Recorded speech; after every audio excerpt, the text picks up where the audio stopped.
안녕하세요. 반갑습니다. 오늘은 룩과 함께 떠나는 묵상여행 두 번째 시간입니다. 지난주 우리는 묵상의 3단계에 대해서 공부를 했습니다. 관찰, 해석, 적용 기억나시죠? 관찰의 목적은 무엇이라고 했죠? 네, 맞습니다. 본문의 내용을 이해하는 겁니다. 관찰을 잘하기 위해서는 먼저 반복해서 읽어야 한다고 했죠. 반복해서 읽으면서 세 가지를 기억하면 좋습니다. 먼저 숲속 산책하기, 숲속 전체를 살펴보는 거죠. 본문의 이야기를 이해하는 겁니다. 그리고 숲속 나무 보기, 본문을 자세히 살펴보는 거죠. 언제 어디서 일어난 일인지 기자의 시각으로 읽어보는 겁니다. 세 번째는 숲속 산림용 가기, 본문에 등장하는 인물들의 마음을 헤아려 보고 하나님의 마음을 생각해 보면서 하나님께서 이걸 통해서 우리에게 무엇을 말씀하시려고 하는지 생각해 보는 겁니다. 다음은 하나님의 뜻을 알고자 하는 마음을 갖고 능동적인 자세로 처음 읽는 본문처럼 낯설게 읽고 더 적극적으로 읽으실 분들은 다른 번역 성경을 읽어보시면 좋습니다. 혹시 이런 식으로 룻기를 읽어보시고 오셨습니까? 예, 나눠드린 질문지에 답을 하면서 이렇게 연습을 해보시면 묵상하는 실력이 훨씬 더 빨리 늘 수 있습니다. 오늘은 룻기 1장 1절에서 7절까지 함께 살펴보겠습니다. 자, 내용은 짧지만 전체의 배경이 되기 때문에 살펴볼 내용이 많이 있습니다. 자, 먼저 룻기 1장 1, 2절을 읽어보겠습니다. 사사들이 치리하던 때에 그 땅에 흉년이 드니라. 유다 베들레헴의 한 사람이 그의 아내와 두 아들을 데리고 모압 지방에 가서 거류하였는데 그 사람의 이름은 엘리멜렉이요 그 아내의 이름은 나오미요 그의 두 아들의 이름은 말론과 기럯이니 유다 베들레헴 에브랏 사람들이더라. 그들이 모압 지방에 들어가서 거기 살더니. 룻기의 배경은 사사시대이죠. 사사들이 치리하던 때에. 자, 이걸 보면 사사시대라는 걸 알 수 있습니다. 자, 교사대 공부하시는 분들은 사사시대는 구약 10시대 중에 몇 번째였는지 혹시 기억나십니까? 오, 네. 6번째 시대이죠. 창조시대, 족장시대, 출애굽시대, 광야시대, 정복시대. 이렇게 가나안 땅을 정복한 후에 사사시대가 시작되었죠. 이 부분을 공부하고 싶으신 분들은 교사대학 카페나 이 유튜브 영상에 있습니다. 교사대학 1강 구약성경, 구약개관을 보시면 되는데 아래에 링크를 걸어 놓겠습니다. 자, 여러분 물고기 그림을 보면 사사시대에 해당하는 성경이 두 권 있죠. 사사기와 룻기입니다. 이 중에 저희는 룻기를 살펴보고 있습니다. 자, 그러면 사사시대는 지금부터 몇 년 전에 있었던 일일까요? 출애굽을 주전 1446년에 했고 가나안 정복 시대가 70년 정도 됩니다. 그 후에 약 주전 1375년 또는 1390년부터 사울이 왕이 된 1050년까지가 바로 사사시대입니다. 그러니까 대략 한 350년 정도 되겠죠. 짧은 시간은 아닙니다. 자, 그러면 여기서 질문을 하나 할 수 있겠죠. 룻기는 사사시대 초기일까요? 아니면 사사시대 말기에 있었던 사건일까요? 네, 이것이 좀 중요합니다. 사사시대의 특징은 무엇입니까? 왕이 없어 자기 속에내 어른대로 자기 생각대로 살았던 시대이죠. 영적으로 가장 암울했던 시대입니다. 그런데 사사시대 초기는 좀 나았습니다. 6명의 대사사가 있었는데 초기에 온니엘이나 에웃이 사사일 때만 해도 좀 나았습니다. 그런데 사사시대 말기에는 정말 심각했었죠. 이따가 자기 형제 70명을 죽이고 하나님 앞에 소원했다고 또 딸을 번제물로 드리는 그런 시대였습니다. 또 삼손은 어떻습니까? 사사로서의 자격이 전혀 없었죠. 끝까지 사고만 치다가 겨우 한 일이라고는 마지막에 한번 하나님 앞에 쓰임받고 죽게 되죠. 자, 그렇다면 룻기는 여러분 사사시대 초기일까요? 말기일까요? 1절 말씀으로는 알 수가 없고 우리가 마지막 결론, 마지막 부분 4장을 보면 알 수가 있습니다. 자, 여러분 이 가계도를 보시면 쉽게 이해할 수가 있습니다. 나중에 룻과 보아스가 결혼을 했죠. 보아스는 누구입니까? 살몬의 아들입니다. 살몬이 누구이죠? 여리고성을 정탐했던 사람이죠. 정탐할 때 라합을 만나고 나중에 라합과 결혼해서 보아스를 낳았습니다. 살몬과 라합은 여리고성을 정복할 때 등장하죠. 자, 그럼 보아스는 지금 나이가 많기는 하지만 그렇다면 보아스가 생존해 있다는 것은 가나안 정복하고 아직 몇 세대 지나지 않았기 때문에 100년이 채 지나지 않은 시기입니다. 자, 지금은 사사시대 초기인 것을 이렇게 알 수 있겠죠. 온니엘이 40년 동안 사사로 있었고 왼손잡이 에훗이 80년을 다스렸으니까 아마도 에훗 시대일 것 같습니다. 뭐 연대를 굳이 예상해 본다면 주전 1300년 전후가 될 것 같습니다. 자, 이렇게 해서 시대적 배경을 우리가 알 수가 있습니다. 자, 이때 중요한 것은 그 땅에 흉년이 들었다는 거죠. 그 땅은 바로 유다 베들레헴을 말합니다. 자, 베들레헴이 어디에 있는지는 뒤에서 살펴보겠습니다. 자, 베들레헴은 잘 아시는 것처럼 우리 예수님의 고향이죠. 또 누구의 고향입니까? 다윗. 맞습니다. 이처럼 베들레헴은 우리 예수님과 다윗의 고향입니다. 베들레헴에는 예수님의 탄생 기념 교회가 지금 있습니다. 이 교회 아래에 내려가면 예수님께서 탄생하셨다는 마을구유 재단이 오른쪽 사진처럼 있습니다. 여러분 이것을 보기 위해서 매년에 수많은 성지 순례객들이 이곳에 찾아온다고 합니다. 자, 여러분 베들레헴은 빵집이라는 뜻입니다. 이름을 이렇게 지었다는 것은 이곳이 기름진 땅이고 농사가 잘 되는 곳이기 때문이겠죠. 자, 이곳은 비도 적당히 내리기 때문에 올리브 나무도 많고 살기 좋은 곳입니다. 그런데 이곳에 흉년이 들었다는 겁니다. 그리고 흉년이 한 해 들지는 않은 것 같습니다. 한두 해면 엘리멜렉 가족이 이렇게 떠나지는 않았을 겁니다. 오랜 기간 흉년이 있었을 것이고 그래서 이곳을 떠났을 것입니다. 자, 여기서 생각해 볼 것은 왜 흉년이 왔을까? 왜 흉년이 들었을까입니다. 우리가 보통 설교를 듣기로는 사사시대는 다 불순종했다고 단정하고 불순종했기 때문에 사사시대가 타락했기 때문에 하나님이 벌로 흉년을 내렸다고 결론을 내립니다. 여러분 흉년은 하나님의 심판의 도구이기 때문에 이것이 맞다고 생각합니다. 그러나 과연 그럴까요? 흉년이 심판의 도구인 것은 맞지만 흉년이 항상 심판의 도구가 되는 것은 아닙니다. 특히 지금 본문에는 그렇게 볼 수 있습니다. 왜 우리가 그렇게 볼 수 있을까요? 룻기의 저자는 지금 흉년이 심판의 도구라는 언급을 전혀 하지 않고 있습니다. 저자는 이것에 대해서 전혀 말하고 있지 않습니다. 그냥 시대적 배경은 사사시대이고 상황은 흉년이 심각했다는 정도만 언급하고 넘어가고 있습니다. 다시 역사적 배경을 보면 우리가 알 수 있습니다. 지금은 사사시대가 시작된 지 100년 이내입니다. 이때는 두 번째 사사 왼손잡이 에훗이 다스렸던 시기이고 에훗이 무려 80년 동안 다스렸습니다. 사사기 3장을 보면 에훗이 모압 왕 에글론과 용사 10,000명을 죽이고 모압으로부터 이스라엘을 해방시켰고 80년 동안 평온했다고 그렇게 되어 있습니다. 그렇다면 사사시대에 대한 선입견만 가지고 이렇게 단정할 수 없다는 겁니다.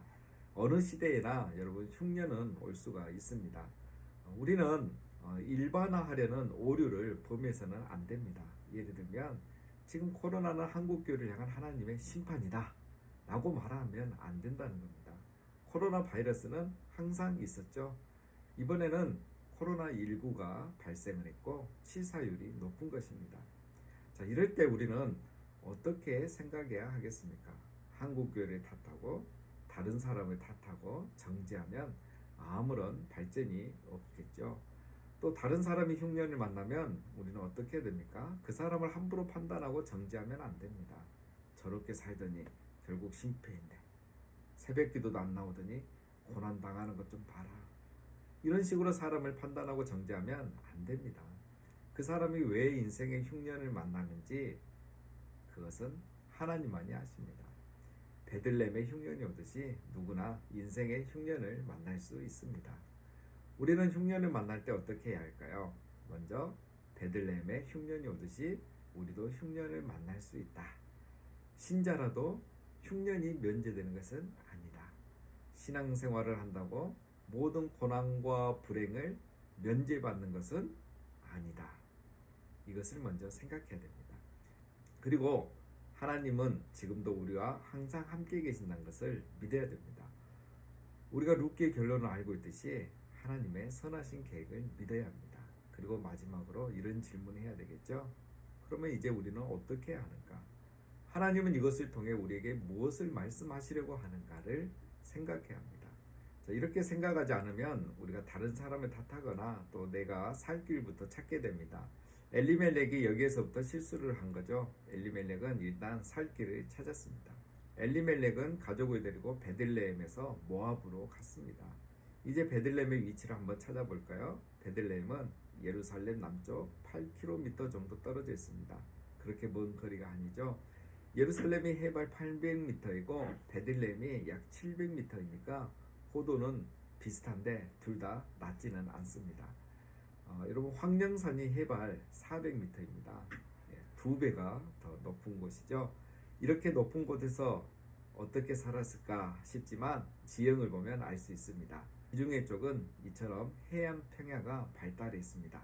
사륜 평야, 블레셋 평야 이렇게 평야들이 많죠. 그 다음에 오른쪽에 보면 초록색으로 된 산지가 있죠. 이쪽이 산 정상을 기준으로 왼쪽 지중해 쪽은 기름진 땅이고 산 너머 오른쪽 사해 쪽은 광야 사막입니다. 베들레헴은 예루살렘 남서쪽에 있으니까 더 낮고 기름진 땅입니다. 다음 지형도를 보면 이해가 더 쉽습니다. 오른쪽 지형도를 보면 지중해에서 동쪽으로 갈수록 지형이 높아지죠.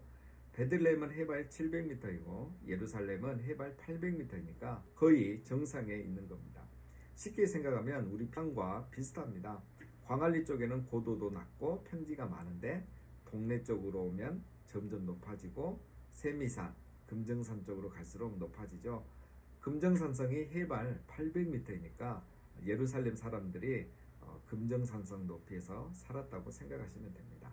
우리 교회가 있는 곳은 해발 20m입니다. 아주 낮은 곳에 우리가 살고 있죠. 다시 오른쪽 지형도를 보시면 유대 산지 정상을 기준으로 왼쪽 서쪽은 나무 그림이 있고 오른쪽 동쪽은 광야이죠. 왜 그럴까요? 지중해에서 비구름이 이렇게 동쪽으로 오면서 높은 산지를 지나가면서 비를 다 내리고 갑니다. 그래서 왼쪽은 비가 내리고 기름진 땅인데 산을 탁 넘어가는 순간 사막 광야가 돼버린 거죠. 다윗이 사울을 피해 광야에 숨었던 바로 유대 광야가 이 산 오른쪽 동쪽에 있는 광야 유대 산지입니다. 유대 광야입니다. 자, 여러분 사해는 갈릴리 호수에서도 물이 흘러내려오지 않고 비도 잘 내리지 않으니까 계속 염도가 높아져서 사해가 된 것입니다. 자, 베들레헴은 이렇게 비도 내리고 기름진 땅인데 흉년이 들었습니다. 비가 오지 않은 것이죠. 그런데 왜 엘리멜렉은 이 좋은 곳을 떠나 모압으로 갔을까요? 지형도를 보면 답이 나옵니다. 모압은 유대 산지보다 고도가 더 훨씬 높죠. 보통 비구름은 베들레헴에 비를 내리고 산을 넘어가면 비가 내리지 않지만 가뭄 때에는 높은 곳에 있는 구름은 유대 산지를 그냥 넘어가게 되겠죠. 그냥 넘어가서 더 높은 곳에 있는 모압 산지에 걸려서 그곳에 비를 내리게 됩니다. 그래서 이런 지형적 특성 때문에 베들레헴은 흉년이 오지만 오히려 모압이나 암몬, 요단강 동쪽은 비가 내릴 수 있습니다. 그래서 엘리멜렉 가족이 지금 모압으로 간 것이죠. 자, 그러면 이번에 생각할 것은 어떻게 모압까지 갔을까 궁금하시죠? 성경을 더 깊이 공부하고 싶고 묵상을 더 자세히 하고 싶은 분들을 위해서 잠깐 살펴보겠습니다. 자, 베들레헴은 서쪽에 있고 모압은 동쪽에 있습니다. 베들레헴에서 모압으로 가려면 사해 위쪽으로 돌아서 가는 첫 번째 길이 있고 아니면 사해 아래쪽으로 해서 가는 두 번째 길이 있습니다. 자, 이렇게 가면 상당히 먼 길입니다. 그런데 구글 지도를 보면 학자들의 주장대로 더 짧은 길이 있습니다. 사해를 자세히 보면 윗부분하고 아랫부분하고 나눠지는데 중간에 보면 이렇게 튀어나온 부분이 있죠. 이곳이 건기에는 물이 거의 없기 때문에 그냥 지나갈 수 있다고 합니다. 지도와 지형을 보면서 배경을 확실히 이해하셨죠? 기름진 땅 베들레헴을 떠나서 이렇게 모압까지, 먼 모압까지 간 이유는 모압은 고도가 더 높아서 가뭄 때는 오히려 이쪽이 양식이 있기 때문입니다. 자, 여러분, 엘리멜렉은 혼자 간 것이 아니라 아내와 두 아들을 데리고 4명의 가족이 함께 갔습니다. 처음에 등장인물은 4명으로 시작하고 있습니다. 가장 엘리멜렉은 이름의 뜻이 하나님은 나의 왕이시다 라는 뜻입니다. 엘리멜렉 아버지가 신앙이 좋은 분이었던 것 같습니다. 자기의 신앙 고백이거나 아들에 대한 기대로 이름을 이렇게 지었겠죠. 자, 그 다음 아내의 이름은 나의 즐거운 자라는 뜻입니다. 나옴의 이름도 참 좋습니다. 자, 그런데 두 아들의 이름이 독특합니다. 말로는 병든이란 뜻이고 기료는 약한이란 뜻입니다. 자, 여러분, 부모가 도대체 아이들의 이름을 왜 이렇게 지었을까요? 우리 상식적으로 두 가지로 생각해 볼 수가 있습니다. 호사다마라고 하는 말이 있죠. 좋은 일에는 항상 귀신이 따라다니지만 이름이 안 좋으면 마귀가 도망친다고 생각하는 겁니다. 여러분, 황희정승의 아명이 바로 도야지였고 고종이 등극하기 전까지 이름이 개똥이었다는 거 아십니까? 어쩌면 엘리멜렉도 이런 이유로 아들들에게 이렇게 이름을 지어줄 수 있습니다. 그러나 제 개인적인 생각에는 우리는 미신을 믿기 때문에 그렇지만 과연 엘리멜렉도 그랬을까 생각하면 아닌 것 같습니다. 두 번째 이유는 룻기의 이야기가 구전으로 전승되면서 아들들이 빨리 죽었기 때문에 이런 특징을 반영하여 그 아들은 병든 아들이었고 또 둘째는 약한 자였더라 라는 별명을 붙여주었는데 이것이 이름처럼 남았을 가능성이 많습니다. 자, 예를 들어 여러분, 광개토 대왕은 원래 자기 이름이 아니죠. 후대 역사가들이 붙여준 이름입니다. 원래 이름은 담덕인데 삼국사기에 광개토 대왕이라고 이렇게 붙여준 겁니다. 자, 이처럼 엘리멜렉의 두 아들의 이름도 룻기의 저자가 주제를 더 잘 드러내기 위해서 별명을 이름처럼 기록했을 가능성이 많습니다. 자, 이렇게 말했지만 정확한 이유는 사실 알 수가 없죠. 묵상하는데 이런 상상력을 발휘해 보시라고 말씀드립니다. 자, 이 가족의 고향은 어디입니까? 유다 베들레헴 에브랏 사람들이라고 말합니다. 그냥 베들레헴이라고 말하지 않고 유다 베들레헴 에브랏이라고 말하고 있죠. 베들레헴이 북쪽 갈릴리에도 같은 이름의 도시가 있기 때문에 유다 지역, 유다 베들레헴이라고 이렇게 부르는 겁니다. 그리고 에브랏은 야곱의 아내 라헬이 베냐민을 낳다가 죽어서 장사된 곳인데 이름의 뜻은 열매를 많이 맺음, 곡식의 땅 이런 뜻을 갖고 있습니다. 베들레헴의 뜻도 빵집이었죠. 이름이 다른데 뜻은 비슷합니다. 자, 에브랏은 바로 베들레헴의 옛날 이름입니다. 룻기의 저자가 굳이 이렇게 써서 강조하고 싶은 것이 무엇일까요? 룻기를 언제 기록했는지를 보면 알 수 있습니다. 룻기는 사사시대의 이야기지만 기록은 다윗 시대 또는 그 이후에 했습니다. 이것을 어떻게 할 수 있는가? 자, 4장에 보면 룻과 보아스가 결혼해서 다윗의 고조 할아버지, 고조 할머니가 되었다는 것을 말하고 있습니다. 룻과 보아스가 결혼할 때만 해도 다윗의 조상이 되고 예수님의 조상이 될 줄 몰랐죠. 그런데 다윗이 이들의 후손이 되는 것을 보니 이 가문에서 예수님이 태어날 것을 짐작한 것입니다. 자, 그래서 이렇게 동일한 표현들을 같이 다 쓰고 있는 겁니다. 자, 사무엘상을 보면 다윗을 소개할 때도 이렇게 언급합니다. 다윗은 유다 베들레헴 에브랏 사람 이세라 하는 사람의 아들이었는데, 다윗을 소개하면서 유다 베들레헴 에브랏 사람이라 이렇게 말하고 있죠. 동일하게 언급하고 있습니다. 유대인들은 베들레헴에서 메시아가 올 줄 믿고 있었는데 그런 징조가 점점 선명하게 나타나는 것이죠. 나중에 미가 선지자도 이렇게 예언했습니다. 베들레헴 에브라다야, 에브랏과 같은 말입니다. 너는 유다 족속 중에 작을지라도 이스라엘을 다스릴 자가 내게서 내게로 나올 것이라. 룻기의 저자가 다윗 시대에 이런 걸 깨닫고 이렇게 기록을 한 것입니다. 자, 우리가 이것만 봐도 룻기의 저자가 이 룻기를 기록한 목적을 알 수 있습니다. 사사시대 흉년이 들었을 때의 이야기지만 그 시대에 불순종을 지적하려고 기록한 것이 아닙니다. 그리고 엘리멜렉의 가정이 흉년을 피해 모압으로 간 것을 정죄하기 위해서 기록한 것도 아닙니다. 엘리멜렉 가정이 하나님을 버리고 모압 신을 섬기기 위해 모압으로 갔다고 말하고 있지 않습니다. 본문에 보면 거기 살더니라고 되어 있죠. 모압에 가서 거기 살더니. 옛날 성경에 보면 우거하더니 이렇게 표현이 되어 있습니다. 우거하다는 뜻은 남의 집이나 타향에서 임시로 몸을 붙여 사는 것을 말합니다. 잠시 살려고 갔던 거죠. 잠시 살려고 갔는데 한 해, 두 해 지나고 10년이 지난 겁니다. 작정하고 하나님을 떠난 것이 아니고 잠시 흉년을 피해 살려고 했던 것이죠. 창세기에 보면 우고한다는 표현이 누구에게서 나오냐면 바로 믿음의 족장들에게서 나옵니다. 아브라함도 가나안 땅의 기근을 피하려고 애굽에 우거하려고 내려갔고 또 블레셋 땅에서도 우거했던 적이 있습니다.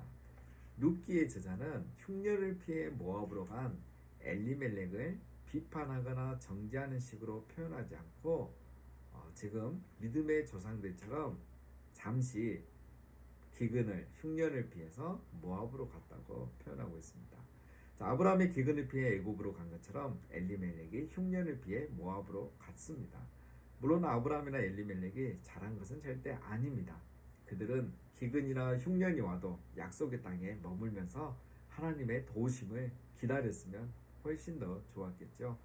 그러나 그들도 우리처럼 연약한 인간으로서 기근과 흉년이 계속되자 가족들을 생각하면서 힘든 선택을 했을 것입니다.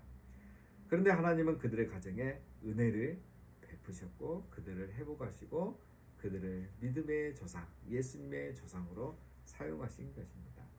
룻기가 더 은혜로운 것은 여호와의 은총이 영원히 들 수 없다고 선언하셨던 모압 여인을 통해서 이 일을 이루신다는 것. 그것이 또 더 은혜로운 내용이죠. 자, 엘리멜렉의 가정이 흉년을 만날 때나 흉년을 피해 모압에 갔을 때나 이런 일을 상상하지도 못했을 것입니다. 그러나 세월이 흐르고 다윗이 태어났습니다. 이것을 보고 룻기의 저자가 하나님의 놀라운 섭리와 은혜를 깨닫고 이것을 기록으로 남긴 것입니다. 자, 여러분 적용을 해보면 우리가 흉년을 만날 때, 고난을 당할 때 급하게 고난의 이유를 해석하려고 하지 말아야 합니다. 우리는 당장 답을 찾으려고 하지만 신앙이란 답을 다 알고 하는 것이 아니죠. 신앙은 답을 모르지만 하나님의 주권을 인정하고 하나님의 사랑을 끝까지 신뢰하는 것입니다. 아직은 왜 고난에 당하는지 흉년이 왔는지 알 수 없지만 하나님께서 모든 것을 다스리고 인도하고 계신다는 하나님의 주권을 인정하고 하나님의 사랑을 의심하지 않고 끝까지 신뢰하는 것입니다. 남편 엘리멜렉과 두 아들이 죽은 것도 마찬가지입니다. 모압에 간 지 얼마나 지났는지 모르겠지만 엘리멜렉이 죽었습니다. 이것에 대해서 보통 사람들은 섣불리 판단을 합니다. 약속의 땅을 떠나 모압으로 가더니 벌을 받았구나. 살려고 갔는데 풍족한 모압에서 죽었구나. 하나님이 심판하셨구나. 이렇게 생각을 합니다. 그런데 본문의 저자는 그런 암시를 전혀 주고 있지 않습니다. 물론 두 아들이 장가가기 전에 죽었다면 일찍 죽은 것은 맞는 것 같지만 그러나 그것이 모압으로 갔기 때문에 죽었다는 그런 의미는 또 아닙니다. 우리는 다른 사람의 이야기를 쉽게 하듯이 죽음에 대해서도 쉽게 이야기해서는 안 됩니다. 성경이 말하고 있지 않는 한 굳이 판단할 이유가 없습니다. 10년이 지난 후 두 아들도 죽게 되죠. 그런데 이번에도 두 아들이 죽은 이유에 대해서 설명하지 않고 있습니다. 저자가 단지 밝히고 있는 것은 모압에 거주한 지 10년쯤에 두 아들도 죽었다는 것입니다. 룻기의 저자는 3명의 가장이 죽었는데 그들이 죽은 이유에 대해서는 설명하지 않고 그런데 저자가 강조하는 것이 있습니다. 룻기의 저자는 3명의 가장이 죽었는데 그들이 죽은 이유에 대해서는 전혀 설명을 하지 않고 있습니다.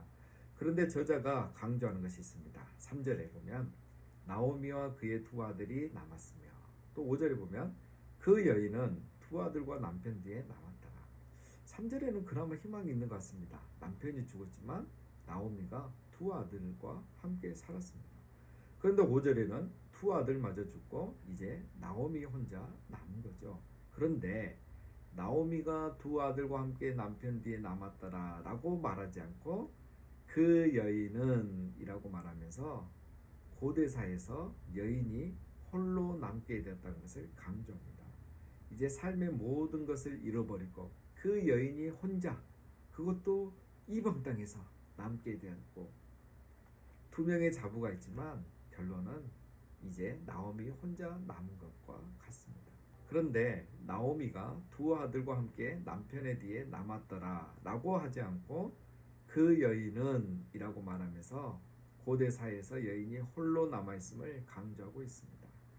이제 삶의 모든 것을 잃어버리고 그 여인이 혼자, 그것도 이방 땅에서 남게 된 것이죠. 물론 두 명의 자부가 있긴 하지만 나오미는 이제 홀로 된 인생을 살아가는 겁니다. 저자가 강조하는 것은 바로 모든 희망이 다 끊어졌다는 겁니다. 나오미가 아니라 그 여인이 혼자 남은 상황이 왔다는 것이죠. 이렇게 아무것도 기대할 수 없는 최악의 상황이 온 것입니다. 우리가 봐도 정말 희망이라고는 하나도 보이지 않죠. 자, 나오미는 어떠했을까요? 관찰의 방법 중 한 가지가 능동적인 자세로 읽기라고 했죠. 능동적인 자세로 읽는 방법 중에는 등장인물의 마음을 헤아리는 것입니다. 자, 여러분 이때 나오미의 심정이 어땠을까요? 그 여인은 두 아들과 남편 뒤에 홀로 남았습니다. 그것도 이방인의 땅에서. 집안에 남자가 없을 때 경제적인 문제를 해결할 수 없는 시대에, 그것도 친척 한 명 없는 이방인의 땅에서 그렇게 된 것입니다. 여러분이 나오미라면 어떻게 하겠습니까? 이 정도면 하나님의 저주가 분명하니 여기에서 생을 끝내겠다는 생각을 하는 분도 있을 것입니다. 며느리 탓을 하면서 아들들이 죽은 것에 대해서 그들에게 탓하고 원망하면서 살 수도 있을 겁니다. 그런데 나오미는 하나님께서 자기 백성을 돌보시사 양식을 주셨다는 소식을 듣게 됩니다. 양식이란 히브리어는 렘입니다. 나오미는 이 소식을 듣는 순간 자기가 떠나온 고향이 생각이 났을 것입니다. 이 소식을 어디에서 들었다고 저자가 강조하고 있습니까? 관찰을 잘 하신 분들은 이것도 그냥 지나가지 않으시겠죠? 모압 지방에서 들은 겁니다. 당연한 거죠. 지금 나오미가 모압에 있다는 것을 우리가 다 알고 있는데 저자는 굳이 이렇게 표현합니다. 모압 지방에서 들었다는 말은 잘 살아보려고 왔는데 남편과 두 아들이 죽은 모압이라는 것을 강조하고 있습니다. 삶의 희망이 다 사라졌을 때 이 소식을 듣게 되었다는 겁니다. 그리고 이제 나오미는 자부들과 함께 베들레헴에 돌아가기로 결단하고 있던 곳에서 나와서 베들레헴으로 돌아갑니다. 자, 오늘은 첫 시간이고 룻기의 서론 부분이라서 배경을 많이 살펴보았습니다. 오늘 말씀을 통해서 깨달은 것이 무엇입니까? 하나님에 대해서 알게 된 것은 무엇인가요? 또 오늘 내가 본받아야 할 교훈은 무엇입니까? 첫 번째는 하나님은 자기 백성을 돌보시는 분이죠. 흉년이 지나면 다시 양식을 주시는 분이십니다. 항상 흉년만 주시는 분이 아니라 풍년도 주시는 분입니다. 하나님은 자기 백성을 흉년 때에도 돌보시고 풍년 때에도 돌보십니다. 자, 그러면 우리는 어떻게 해야 할까요? 흉년 때에도 하나님의 주권을 인정하고 하나님의 사랑을 신뢰하고 기다려야 되겠죠. 약속의 땅을 떠나지 말고 버텨야 합니다. 예배 생활, 말씀과 기도 생활을 멈추지 말고 계속 인내하며 하나님의 인도하심을 기다려야 합니다. 조금 힘들다고 신앙생활을 게을려서는 안 되겠죠. 최근에 내 신앙생활에 나태해진 부분은 없으시나요? 다시 한번 실천 계획을 세워봅시다. 다음은 우리는 삶을 살아야 됩니다. 고통을 견디어 내어야 합니다. 우리 삶에는 예기치 않은 많은 고통과 슬픔이 있습니다. 인생의 흉년은 늘 찾아오는 법이죠. 이 세상의 삶은 우리에게 쉴 시간을 주지 않습니다. 그래도 우리는 어떻게 해야 합니까? 하나님의 섭리를 믿기에 이 고통의 삶을 감수하고 살아가야 합니다. 삶을 포기해서는 안 됩니다. 절망을 선택해서는 안 되죠. 제가 좋아하는 CCM 가수가 부르는 곡 중에 이런 노래가 있습니다. 제목은 살아라 살아내라. 제목이 너무 좋지 않습니까? 아침 해가 떠오른다. 일어나라. 새 아침이 너를 반긴다. 이제 일어나라. 어제의 슬픔은 어제로 족하니 살아라. 너의 새 하루를. 너를 둘러싸는 세상이 내 마음 같지 않더냐. 고단하더냐. 그래. 그만 일어나라. 너를 기다리는 그곳으로 내가 있어야 할 그 자리를 지키고 살아라. 살아내라. 예. 유튜브에 검색하면 나옵니다. 자, 링크 해놓겠습니다. 한번 들어보시기 바랍니다. 삶이 힘들어질 때 꼭 들어보시기 바랍니다. 자, 마지막은 하나님은 우리를 고난을 통해서 부르신다는 겁니다. 하나님께서 나오미를 다시 부르시는 방법은 고난이었습니다. 모든 것을 잃고 나서야 나오미는 하나님께서 부르시는 소리를 들을 수 있었습니다. C.S. 루이스가 이렇게 말했죠. 하나님은 쾌락 속에서 우리에게 속삭이시고 양심 속에서 말씀하시며 고통 속에서 소리치십니다. 고통은 뒤먹은 세상을 불러 깨우는 하나님의 메가폰입니다. 양심 속에서 말씀하실 때 하나님께로 돌아오면 제일 좋고요. 고통이라는 고난이라는 메가폰 소리라도 듣고 그때라도 하나님께 돌아오면 다행인 겁니다. 나오미는 이 메가폰 소리를 듣고 다행히 돌아왔기 때문에 회복의 은혜가 있었던 것입니다. 자, 오늘은 첫 시간인데 많은 것을 살펴보았습니다. 본문을 더 깊이 이해하는데 도움이 되셨으면 좋겠습니다.